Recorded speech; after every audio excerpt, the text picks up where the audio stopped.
Share my mind, and if you don't die, today's teaching is how is judgment relinquished? Judgment, like other devices by which the hold of illusions is maintained, is totally misunderstood by the hold. It is actually confused with wisdom and substitutes for truth. As the hold uses the term, an individual is capable of good judgment and bad judgment, and his education aims at strengthening the former and minimizing the latter. There is, however, considerable confusion about what these categories mean. What is good judgment to one is bad judgment to another. Further, even the same person classifies the same action as showing good judgment at one time and bad judgment at another time. Nor can any consistent criteria for determining what these categories are be really taught. At any time, the student may disagree with what his would-be teacher says about them, and the teacher himself may well be inconsistent in what he believes.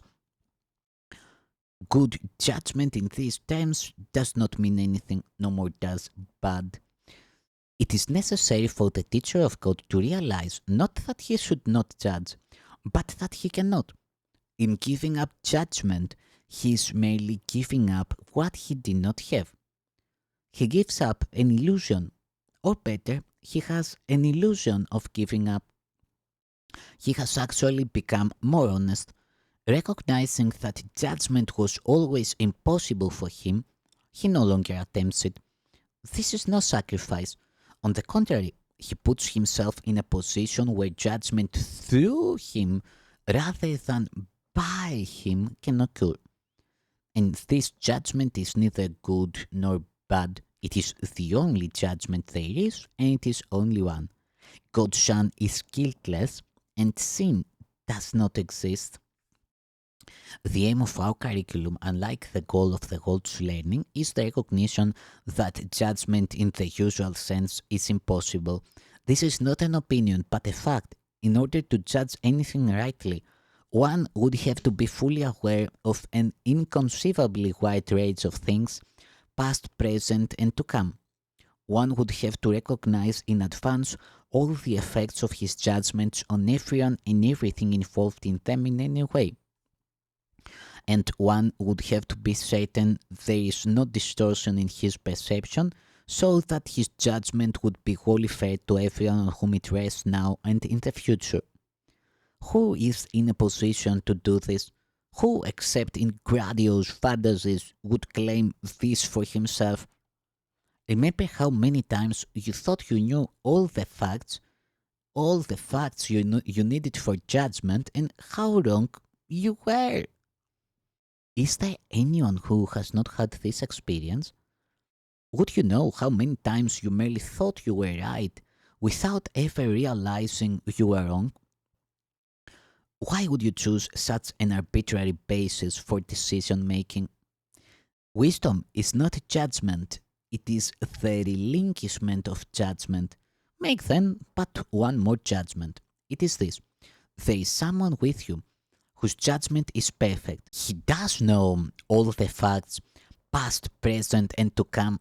He does know all the effects of his judgment on everyone and everything involved in any way, and he is wholly fair to everyone, for there is no distortion in his perception.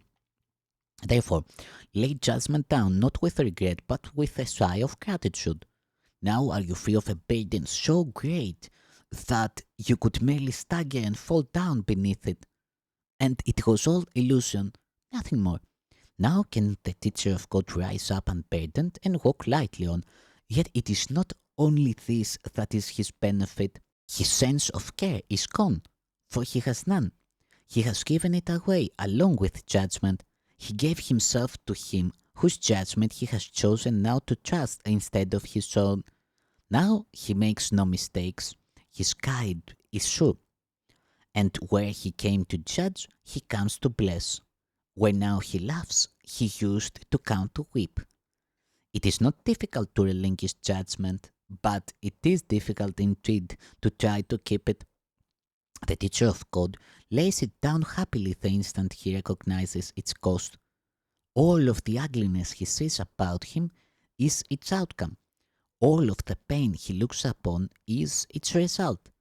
All of the loneliness and sense of loss, of passing time and growing hopelessness, of sickening despair and fear of death, all these have come of it. And now he knows that these things need not be. Not one is true, for he has given up their cause, and they which never were but the effects of his mistaken choice have fallen from him. Teacher of code, this step will bring you peace. Can it be difficult to want but this?